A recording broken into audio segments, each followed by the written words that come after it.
आप सबका आभारी हूं कि आप समय निकाल करके इस ज़्यादा समय तो नहीं था, लेकिन जितना समय मिला उसका मुझे भी लाभ मिला है और आपका आना मेरे लिए बहुत महत्वपूर्ण है। पिछले साल जब मैं वॉशिंगटन आया था तो मैंने टैग हैंडशेक एक कार्यक्रम में शामिल हुआ था और उस समय भी आप में से कुछ साथियों से मिलने का मौका मिला था। भारत में भी आप में से कई साथियों से समय समय पर मुझे मिलने का अवसर मिला है। आज एक साल बाद मैं दुनिया के बड़े बड़े जो इनोवेटर्स हैं उनके बीच अपने आप को गर्व महसूस कर रहा हूं कि मैं आप सबके बीच आज बैठा हूं। मैं जो ऊर्जा देख रहा हूं, जो उत्साह देख रहा हूं और भारत के प्रति जो एक भरोसा देख रहा हूं, ये वाकई हमें बहुत ही सुखद लगता है, क्योंकि जब आप जैसे एक्सपर्ट लोग कोई बात बताते हैं बदलती हुई दुनिया के विषय में और भारत की संभावनाओं के विषय में, तब भारत में भी एक नीति निर्धारण में हमारा विश्वास बढ़ जाता है। कुछ चीज़ों का सुझाव भी आपने दिया है, मेरी टीम ने सारी चीज़ों को नोट किया है, क्योंकि हम चाहते हैं कि आप जिस दुनिया में काम करते हैं और आप जिन दुनिया को अच्छी तरह जानते हैं और जिसका भविष्य भी आपको अनुमानित है, और तब आपके सुझाव आते हैं, वो सुझाव बड़े वैल्यूएबल होते हैं। आपके अनुभव मेरे लिए बहुत अहम है और इसलिए मैं भले ही टाइम छोटा रहा होगा तो कम रहा होगा, लेकिन उस महत्वपूर्ण बातों को बहुत तवज्जो देता हूँ, उसको बहुत बड़ा स्वाद देता हूँ। एक बात सही है कि 21वीं सदी टेक्नोलॉजी ड्रिवन है। शायद ही जीवन का कोई क्षेत्र ऐसा होगा कि जिसको अब टेक्नोलॉजी ड्राइव न करती हो। किसी समय टेक्नोलॉजी का प्रभाव था, अब मैं देखता हूँ टेक्नोलॉजी ड्राइव करने वाली है। लेकिन ऐसे समय में सिर्फ टेक्नोलॉजी या टेक्नोलॉजी प्लस डेमोक्रेसी, इसका एक संतुलन बहुत जरूरी है, क्योंकि डेमोक्रेटिक वैल्यूज और टेक्नोलॉजी का मिलना मानव कल्याण की गारंटी देता है, एक विश्वास पैदा करता है। एंड टेक्नोलॉजी माइनस डेमोक्रेसी, मैं समझता हूँ किसी भी संकट के लिए एक वातावरण पैदा कर देता है। और भारत एक देश है जिसके पास टैलेंट भी है, डेमोक्रेसी भी है, मार्केट भी है, और ऐसी गोल्डन अपॉर्चुनिटी मैं समझता हूँ बहुत रेयर होती है जो आज भारत के पास उपलब्ध है। और आप में से बहुत एक लोग हैं जिनका भारत के साथ निकटता रही है, आपका अनुभव भी रहा है, और आपने ग्लोबल लेवल पे कई जगह पे काम किया है और भारत में भी काम किया है, तो आप कंपैरिजन भी कर सकते हैं।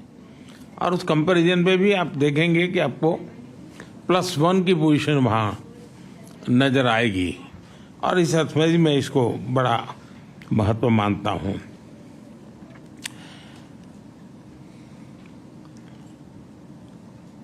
Initiative on critical and emerging technology, ICET inclusive innovation के लिए हमारे साझा कमिटमेंट का प्रतीक है। आप में से कई साथियों से मैं पहले भी मिला हूं। भारत आपकी ग्रोथ स्टोरी से फैमिलियर है और हम उस पर ट्रस्ट भी करते हैं। पिछले दशक में Bharat reform, perform and transform, इस मंत्र को लेकर के आगे चला है और पिछले दिनों का अनुभव से हमें लगता है कि इसमें हम गति जितनी ज्यादा बढ़ाएंगे, उसका फलक जितना ज्यादा हम विकसित करेंगे और जरूरत के आधार पर हम रिफॉर्म को बल देंगे, तो शायद हम और अधिक परिणामकारी होंगे। तो हमारा ध्यान इन दिनों उन बातों पर ज्यादा है। आज का भारत एम्बिशियस सपने देखता है और उन्हें पूरा करने का भरसक प्रयास भी करता है। आज भारत विश्व की 5वीं सबसे बड़ी इकोनॉमी है, विश्व की सबसे तेजी से ग्रो करने वाली इकोनॉमी है और मैं पक्का मानता हूं कि मेरा ये जो तीसरा कार्यकाल है उसमें हम 3rd लार्जेस्ट इकोनॉमी का हमारा जो गोल है उसको हम अचीव कर लेंगे, क्योंकि आज हम हाईएस्ट ग्रो करने वाले लोग हैं। जब दुनिया का सबसे बड़ा देश, सबसे बड़ी डेमोक्रेसी तेजी से ग्रो करेगी तो ग्लोबल पीस और प्रॉस्पेरिटी के भी एक आश्वासन उससे प्राप्त होता है और जो आज आप देख भी रहे हैं। टेक्नोलॉजी विकसित भारत की यात्रा का एक अहम स्तंभ है। इसलिए आज हमने भारत में टेक्नोलॉजिकल कोलैबोरेशन और इन्वेस्टमेंट के लिए अभूतपूर्व संभावनाएं खड़ी की है। भारत की स्केल, भारत की कैपेसिटी, भारत की कैपेबिलिटी और भारत का परफॉर्मेंस, आप उसमें यूनिकनेस देखते होंगे, आपने अनुभव किया होगा। आज भारत के पास one of the most vibrant digital ecosystem है। तीसरा सबसे बड़ा स्टार्टअप इकोसिस्टम आज भारत में है और विश्व का सबसे बड़ी युवा टैलेंट का पूल भी भारत के पास है। और आपने देखा होगा पिछले 10 साल के मेरे कार्यकाल को,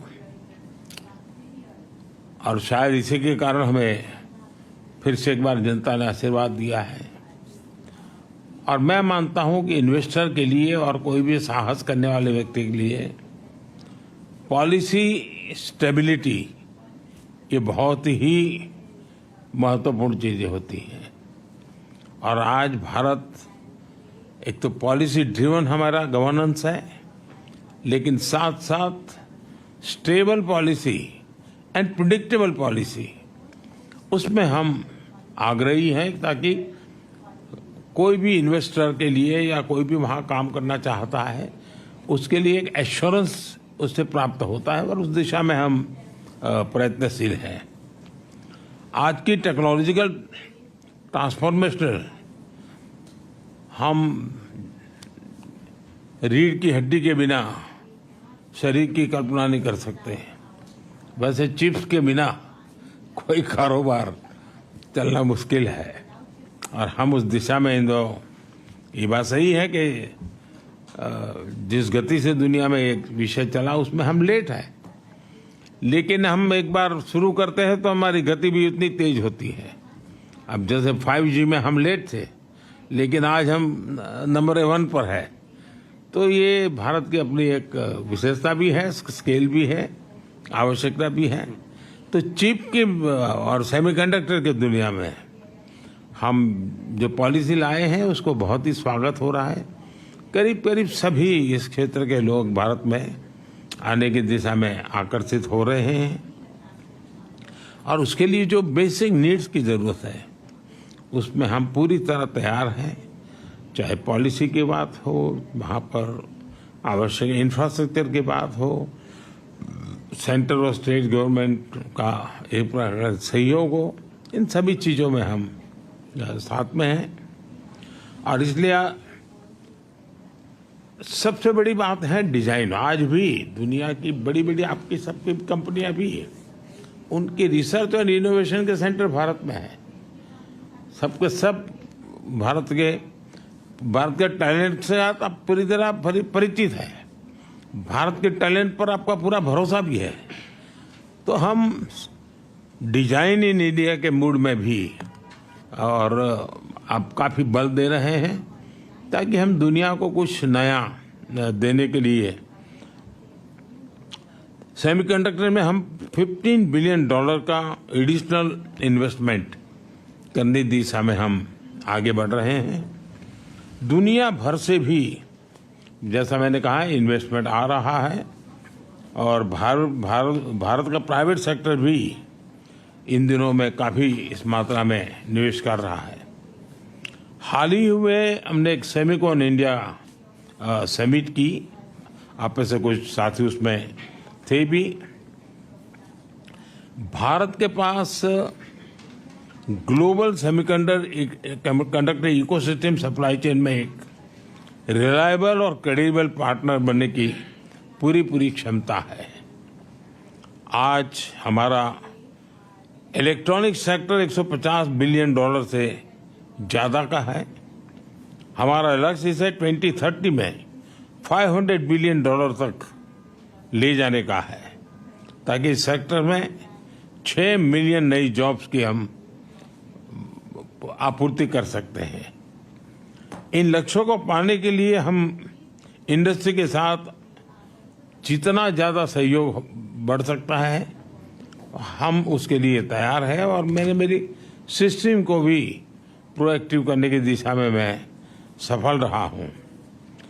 भारत में 500 मिलियन से ज्यादा की वर्किंग पॉपुलेशन है। भारत की औसत आयु 28 इयर्स है और बड़ी बात यह है कि हमारा यूथ स्टेम की पढ़ाई में काफी रुचि ले रहा है। इवन बेटियां भी स्टेम के एजुकेशन में हमारे यहाँ बेटियां भी लीड कर रही है। और मुझे तो याद है कि एक देश में मैं वहाँ के एक बहुत बड़े नेता मुझे पूछ रहा था कि क्या आपके यहाँ बच्चियाँ स्टेम के अंदर रुचि लेती है। जब मैंने उनका आंकड़ा बताया तो उनके लिए सरप्राइज था कि भारत की बेटियां भी उन सारे क्षेत्रों में काफी कुछ कर रही हैं। यूथ का ट्रेनिंग एंड अपस्किलिंग ये मैं मानता हूं कि बहुत ही फोकस रिक्वायर है, क्योंकि जिस प्रकार से टेक्नोलॉजी में अपग्रेडेशन होता ही चला जा रहा है और स्किलिंग में अगर हम अपग्रेडेशन नहीं करते हैं तो शायद हम रुक जाएंगे। तो मेरा बल उस दिशा में भी उतना ही ज़्यादा है। और इंडस्ट्री 4.0 के लिए इंडस्ट्री रेडी वर्कफोर्स वो हम एडवांस में काम करने की दिशा में आगे बढ़ते हैं। आपका अनुभव और आपकी रिक्वायरमेंट उसके आधार पर अगर कोई हमारे पास प्रोडक्ट मिलता है कि भाई ये हमें चाहिए तो हम उसके आधार पर काम आगे बढ़ा सकते हैं और बहुत तेजी से इसको हम बढ़ा सकते हैं। हमारा लक्ष्य 1-2 सालों में 85,000 technician, engineers and R&D experts उनका हम निर्माण करना चाहते हैं। उस प्रकार का हम इकोसिस्टम बना करके रिक्वायरमेंट अनुकूल स्किलिंग उस दिशा में हम बल देने का प्रयास कर रहे हैं। सेमीकंडक्टर डिजाइन में तो 20% हिस्सेदारी भारत की है और अब सरकार ने हर सेक्टर के लिए डिजाइन इन इंडिया की मुहिम शुरू की है और हाल में ही हमने हाई एंड रिसर्च को प्रमोट करने के लिए $12 बिलियन का रिसर्च फंड भी बनाया है, क्योंकि हम इनोवेशन पर विशेष बल देना चाहते हैं। भारत में मजबूत IPR फ्रेमवर्क जो आपने उल्लेख किया IPR के संबंध में और टेक्नोलॉजी और इनोवेशन को संरक्षित करने की दिशा में भी हमारा उतना ही बल है। हमने जो नया डेटा प्रोटेक्शन लॉ बनाया है उससे भी आप जैसे साथियों को महत्व है। अब डेटा प्रोटेक्शन लॉ का तो महत्व ही है। अब मैं डेटा पॉलिसी को लेकर के भी आ रहा हूं और मैं गवर्नेंस के मॉडल में डेटा गवर्नेंस पर भी बल दे रहा हूं। मैं गवर्नेंस में एक साइमल्टेनियस पिलर खड़ा करना चाहता हूं जो गवर्नेंस के ट्रेडिशनल मॉडल है, उसके साथ साथ एक गवर्नेंस का, डेटा गवर्नेंस का मॉडल, ये दोनों साइमल्टेनियस कैसे काम करे, क्योंकि बदलती हुई दुनिया में ये बहुत बड़ा रोल प्ले करने वाला है और हम उस दिशा में आगे बढ़ने का प्रयास कर रहे हैं। भारत एआई स्ट्रेटजी बनाने वाले सबसे पहले देशों में से एक है और मैं तो जब पिछली बार यहाँ आया था तो व्हाइट हाउस में हमारी एक छोटी सी टेक्निकल ग्रुप की मीटिंग थी, उसमें सुंदर भी थे और उस दिन मैंने कहा था कि मेरे लिए एआई का मतलब है अमेरिका इन इंडिया। तो हम उस ताकत को और बढ़ाना चाहते हैं और भारत ने जो टेक्नोलॉजी को डेमोक्रेटाइज करने की दिशा में जो काम किया है वो हर प्रकार के डिवाइड को खत्म करने वाला एक बहुत ही सफल प्रयोग है, ऐसा हम अनुभव कर रहे हैं। भारत एआई के रिस्पॉन्सिबल और एथिकल उपयोग के लिए भी प्रतिबद्ध है। हम G20 समिट में बैठे थे, उसमें भी एथिकल यूज ये एक सबसे बड़ा एजेंडा विषय था हमारा और उसमें मैंने एक सुझाव दिया था कि जिस प्रकार से एविएशन किसी एक देश या एक राज्य के नियमों से नहीं चलता है, पूरा aviation sector global rules and regulation चलता है। दुनिया का छोटा देश होगा तो भी उसने अमेरिका के स्टैंडर्ड से ही एविएशन चलाना पड़ेगा और अमेरिका कितना ही बड़ा देश कहने को अपनी मनमर्जी से नहीं चलेगा, उसको भी छोटे देश की पद्धतियां हैं उसको स्वीकार करना पड़ेगा। जिस प्रकार से एविएशन सेक्टर ग्लोबल गवर्नेंस बन चुका है, वैसा ही डिजिटल हमें ग्लोबल गवर्नेंस का मॉडल ही खड़ा करना पड़ेगा। किसी एक देश का governance, rules and regulation digital world के लिए चलने वाला नहीं है और हमारे सामने मॉडल है। एविएशन सेक्टर एक सक्सेसफुल मॉडल है, सब लोग उसको फॉलो करते हैं।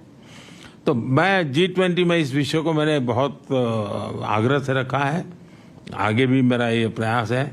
इतना ही नहीं, मैंने ये भी जिस प्रकार से डीप फेक के कारण लोग आज परेशान है तो उसके सामने भी मैंने एक कहा है कि क्यों न हम जब तक कि समाज तैयार नहीं होता है तब तक एक वाटरमार्क, हर इस प्रकार की चीज़ों पर वाटरमार्क आना चाहिए कि एआई जनरेटेड है। तो एक व्यक्ति को लगेगा भाई इस पर मैं भरोसा करूं या ना करूं। और मैं मानता हूं कि आप जैसे जो टेक्नोलॉजी का एक्सपर्ट है, मानव जाति की बड़ी सेवा होगी। ये ठीक है, एक स्टेज आने के बाद शायद जरूरत नहीं पड़ेगी, लेकिन आज हम उस स्टेज पर हैं, हमें जरूरत पड़ेगी। तो वाटरमार्क के साथ एआई जनरेटेड वाटरमार्क, ये कोई भी प्रोडक्ट आएगा अगर एआई टच है तो ऊपर आएगा ही, ऑटोमेटिक आएगा कि एआई जनरेटेड है। उसके लिए रूल्स एंड रेगुलेशन काम नहीं करेंगे, technology will give a solution. और इसलिए मैं समझता हूँ उस दिशा में भी अगर इतने सारे ब्रेन्स यहाँ हैं तो आप जरूर कुछ न कुछ कंट्रीब्यूट कर सकते हैं। आज भारत तेजी से ग्लोबल बायोटेक पावर हाउस के रूप में उभर रहा है और जैसा आप सब साथियों ने कहा, भारत में बायोफार्मा रिसर्च प्रमोट करने के लिए एक फर्टाइल इकोसिस्टम है। भारत में बड़ी संख्या में साइंटिफिक टैलेंट पूल तो है ही है, भारत का बड़ा और डाइवर्स जीन पूल भी है। भारत की विशालता और विविधता, ये मैं समझता हूँ कि वहाँ एक बार कोई चीज पायोनियर रही है और उसमें प्रयोग हुए हैं तो वो दुनिया में कहीं पर भी वो लागू हो सकते। इतनी विशालता और विविधता वहाँ भरी पड़ी है। एफोर्डेबल रिसर्च की पॉसिबिलिटी भी है और अफोर्डेबल मैन्युफैक्चरिंग और एश्योर्ड क्वालिटी भी है। बायो सिक्योर एक्ट जो कैपेसिटी गैप क्रिएट का होगा, भारत उसे ट्रस्टेड और एफिशिएंट तरीके से पूरा कर सकता है। बायो मैन्युफैक्चरिंग को बूस्ट करने के लिए हम बायो E3 पॉलिसी लेकर आए हैं।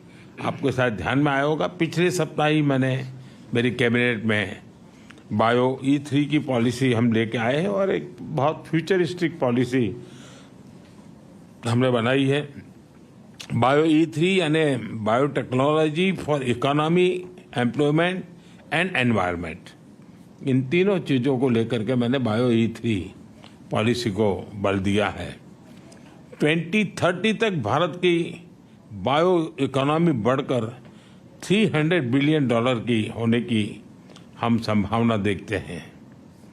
2025 तक भारत में 10,000 से ज़्यादा बायो स्टार्टअप्स की संभावना मैं देख रहा हूं, जिसके कारण आप कल्पना कर सकते हैं ग्रास लेवल पर कितने बड़े काम की संभावना इस बायो के सेक्टर में भी होने की संभावना मैं देखता हूं।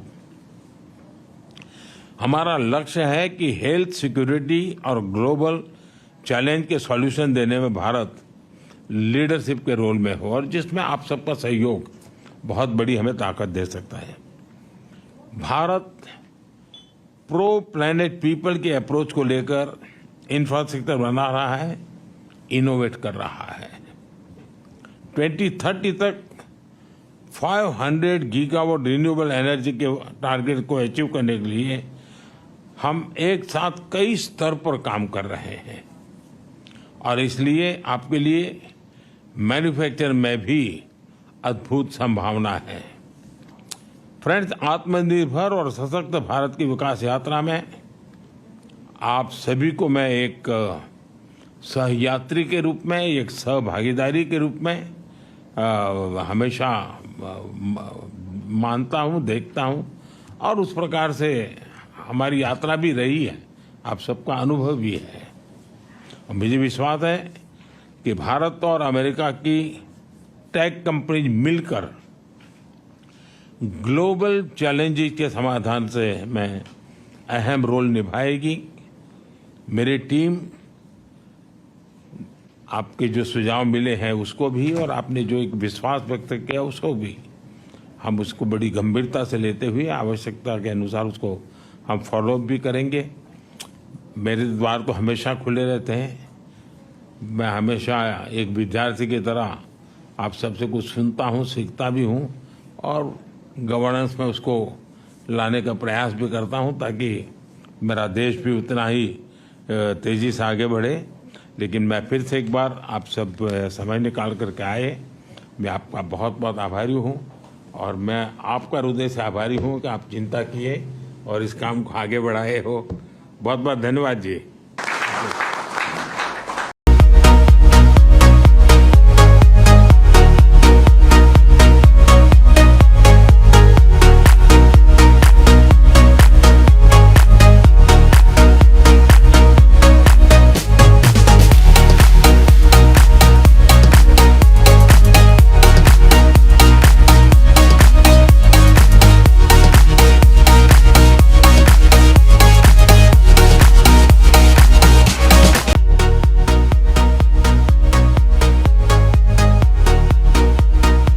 दयाल गजाधारी ज्वेलर्स, जो है पिछले 75 सालों से आप सभी का भरोसा, आपकी खुशियों के साथ।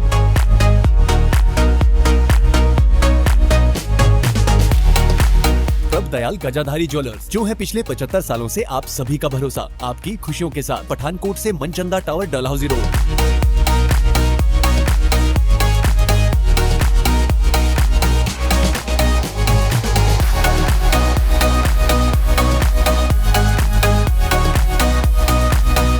कहीं सुना है रिटेल की दुकान पर होलसेल का दाम? जी हाँ, नव्या लेकर आया है डिजाइनर सूट्स, कुर्तीज और फैब्रिक्स। सबसे सस्ता, सबसे अच्छा, defence road, Mamun, Pathankot. Contact 96141 96141।